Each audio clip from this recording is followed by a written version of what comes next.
আসসালামু আলাইকুম। আশা করি সবাই ভালো আছেন। দেখেন গ্রাম থেকে কত কত ভালোবাসা চলে আসছে। কালকে জাইয়ান আর ইয়া আলিফের দাদি আসছে, আর আসার সময় সাথে করে কি নিয়ে আসছে ছেলেদের জন্য, নাতিদের জন্য। এখানে এই যে গাছের লেবু, আমড়া, নারকেল, এখানে দুই পদের খই আছে, একটা গুড় দিয়ে পাক দেওয়ানো আর একটা গুড় ছাড়া। এখানে গরুর পায়ার নেহারি রান্না করে নিয়ে আসছে। এটা কি? এটা খুদের চাল, আর এখানে আছে চালের গুঁড়ি।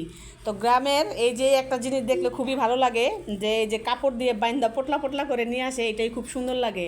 এখানে আছে গরুর মাংস, ফ্যাপসা, কলিজি একসাথে, আবার দুধ আছে। কালকে আমি 1 বোতল দুধ গরম করছি। এখানে গাছের সুপারি, কতগুলো সুপারি আরও আছে, ইয়ালিফের বাবারে দেওয়া হয়েছে না ইয়ালিফ? হ্যাঁ। এখানে পান, তারপরে গাছের শাক, মিষ্টি কুমড়ার শাক, এটা মানে মিষ্টি কুমড়ার শাক না? হ্যাঁ। লেবু, তো নারকেল আরও আনতো, অনেক গাছে নারকেল আছে। পারার জন্য মানে কেউ পারতে পারে নাই, এর জন্য আর আনতেও পারে নাই। যা পারতে পারছে সবাই একটা একটা করে আর কি দেওয়া হয়েছে। আর এটা গাছের আমড়া। তো এই হয়েছে গ্রামের সবচাইতে মানে ভালোবাসার সবচেয়ে বড় একটা পাওয়া। ইয়ালিফ, লেবু দিয়ে কি করছো? এই লেবুর এত সুন্দর ঘ্রাণ, মানে কাটলে, তাই না? তোমরা কি শরবত করে খাইছো? না। তাহলে কি করছো? কি করছো? রেখে দিছি। রাইখা দিছো?